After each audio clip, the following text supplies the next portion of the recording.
Angles पाहिलेले हो angle पाहिले तुम्ही लाईन शिकले लाईन्स शिकले पॉइंट्स शिकले हो ना हो पॉइंट्स पासून सगळं काय तयार होतात लाईन्स तयार होतात सेगमेंट तयार होतात आता आपल्याला हे सगळे अँगल्स लाईन तुम्ही पाहिलेले ते आता आपल्याला काढायचे ठीक आहे वहीवर काढायचे आहे त्याच्या रचना करायच्या आहेत तर ते कशाने मोजायचे कसे मोजायचे याच्यासाठी आपल्याला हा कंपास बॉक्स दिलेला असतो काय असतो त्याला काय म्हणतात कंपास बॉक्स आज आपण काय करणार आहोत ह्या कंपास बॉक्स मध्ये काय काय असतं त्याची आपण ओळख करून घेणार हा असतो तुमचा छोटासा कंपास बॉक्स याच्यामध्ये बघा काय काय असतं साहित्य आणि हे सगळं आपल्याला फळ्यावर काढायसाठी मोठ्या आकारामध्ये दिलेलं असतं मोठ्या आकाराचं काढायचं असेल आपल्याला अँगल्स वगैरे तर आपल्याला ह्याप्रमाणे मोठ्या आकारातलं मोठ्या प्रमाणातलं सुद्धा साहित्य आपल्याकडे उपलब्ध आहे तर आपण ह्या सगळ्या साहित्याची आज काय करून घेणार आहोत ओळख करून घेणार तर तुम्ही हे सगळ्यांनी पाहिलेली आहे याला काय म्हणतात माहितीये तुम्हाला स्केल म्हणतात याने काय काढतो आपण लाईन काढतो रेषा काढतो सेगमेंट काढतो ना याला काय म्हणायचं स्केल तुम्ही मराठीमध्ये फुटपट्टी म्हणता काय म्हणता फुटपट्टी त्याच्यानंतर असतो आपल्याला कोन काढायचा असला अँगल काढायचा असला तर त्याच्यासाठी हे एक साहित्य आहे ह्याला काय म्हणतात प्रोट्रॅक्टर काय म्हणतात प्रोट्रॅक्टर आणि मराठीमध्ये ह्याला म्हणतात मराठीमध्ये याला म्हणतात कोन कोन मापक त्याच्या साहाय्याने आपण काय मोजत असतो कोनांचं माप घेत असतो हे मोठ्या आकारातलं कोन मापक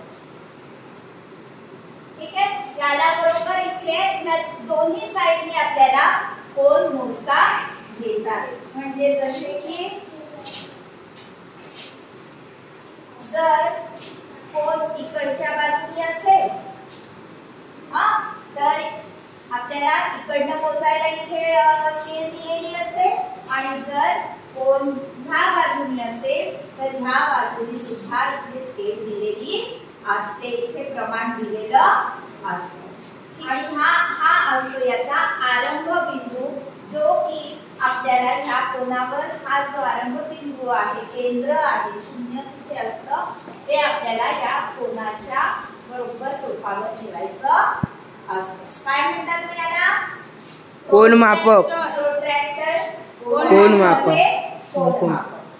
ठीक आता आपल्याला असे दोन त्रिकोणी आकाराचे दोन साहित्य दिसतात आहे मला दिसतात आहे बघा तुमच्या छोट्या कंपासमध्ये हे दोन आहे असे साहित्य दिसतात त्रिकोणी आकाराची दोन साहित्य ही मोठ्या आकाराची आणि ही छोट्या आकाराची आहे असे दोन प्रकारचे दोन त्रिकोण दिसतात आहे त्यांना काय म्हणतात सेट स्क्वेअर काय म्हणतात सेट स्क्वेअर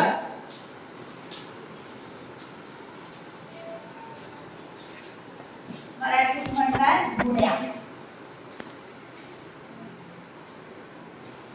एक आहे गुण्या ज्याच्या ह्या दोन बाजू कशा दिसतात तुम्हाला सारख्या समान वाटतात बघा सारख्या आहे हो आणि एक कोन काटकोन ठीक आहे दुसरा गुण्या आहे ज्याच्या तिन्ही बाजू विषम आहेत समान लांबीच्या नाही आहेत पण एक कोन मात्र त्याचा सुद्धा कसा दिसतो आहे काटकोन दिसतो त्याचा उपयोग कशासाठी करतात तर याचा उपयोग कधी आपल्याला फक्त काटकोन काढायचा असतो कधी हा 30 अंशाचा कोन आहे हा किती अंशाचा कोन आहे इकडचा 30 अंशाचा आणि हा आहे 60 अंशाचा ठीक आहे तर कधी 30 60 आणि 90 अंशाचा कोन वगैरे काढायचा असेल तर आपल्याला ह्या मुळ्याचा उपयोग करता येतो आणि ह्या मुळ्याचा हे दोन दोन बाजू समान असल्यामुळे हे दोन कोनांचं माप सुद्धा कसं आहे समान आहे.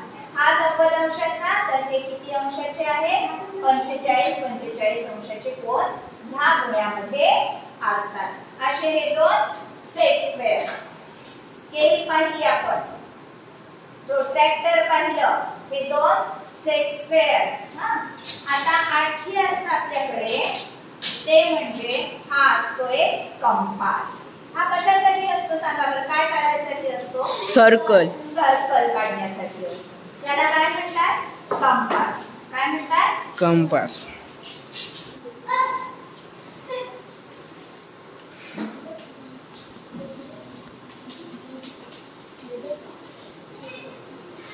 ठीक आहे. याला एक टोक लोखंडी टोक असतं आणि दुसऱ्या टोकाकडनं काय लावता येत असते आपल्याला पेन्सिल. पेन्सिल लावायसाठी आपल्याला सोय केलेली असते. ठीक आहे. जसं याच्यामध्ये मोठ्या ह्याच्यामध्ये इथे लोखंडी टोक असतं आणि इथे काय लावायचं असतं आपण खडू लावता येतो किंवा मार्कर पेन सुद्धा लावता येतो. तर याचा लोखंडी टोक मध्ये ठेवायचं आणि पेन्सिलने पूर्ण काय करायचं आपल्याला सर्कल काढायचं आहे किंवा वर्तुळ काढायचं आहे. हे जे माप असतं ज्याने आपण पूर्ण वर्तुळ काढत असतो ह्या मापाला काय म्हणतो रे आपण रेडियस. काय म्हणतो रेडियस किंवा त्रिज्या. नंतर असतं हे जसं ज्याप्रमाणे आपण हे कंपास पाहिला, हे साहित्य पाहिलं, याचं कसं आहे एक टोक लोखंडी, दुसरीकडे आपल्याला काय लावायचे असते पेन्सिल लावायची असते. तसं दुसरं साहित्य आहे त्याला आपण काय म्हणतो कर्कटक म्हणतो. ज्याला दोन्ही बाजूनी काय आहे लोखंडी टोक आहे. याचा माप तरी 2 बिंदूंनंतर माप घ्यायचं असतं. ठीक आहे. अशा वेळेस या कर्कटकाचा वापर केला जातो. याला म्हणतात द डिव्हायडर. काय म्हणतात याला द डिव्हायडर.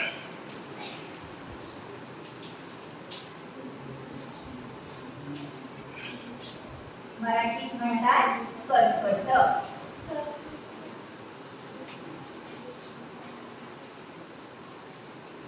ठीक आहे. अशा प्रकारे आपण काय काय पाहिलं आज स्केल पाहिली. तुम्ही आधीपासून पाहताय स्केल हो. ज्याचा उपयोग आपण कशासाठी करतो लाईन लांबी मोजण्यासाठी. आता ते कशी आपण लांबी मोजायची, शून्य सोडून मग मोजायची, शून्यापासून सुरुवात करायची. हे आपण याचा आता आपण सराव करू. दुसरं पाहिलं आपण प्रोट्रॅक्टर ज्याला आपण म्हणतो कोनमापक. याचा उपयोग कशासाठी होतो कोन मोजण्यासाठी. तिसरे पाहिले आपण अँगल मोजण्यासाठी. तिसरं पाहिलं सेट स्क्वेअर ज्याला मराठीत म्हणतो गुण्या. चौथा पाहिला कंपास. कंपासचा उपयोग काय असतो कंपासने काय करतो आपण सर्कल काढतो. आणि त्याच्यानंतर आपण पाहिलं पाचवं डिव्हायडर कर्कटक. त्याचा वापर आपण कशासाठी करतो 2 बिंदूंमधलं अंतर मोजण्यासाठी करत असतो.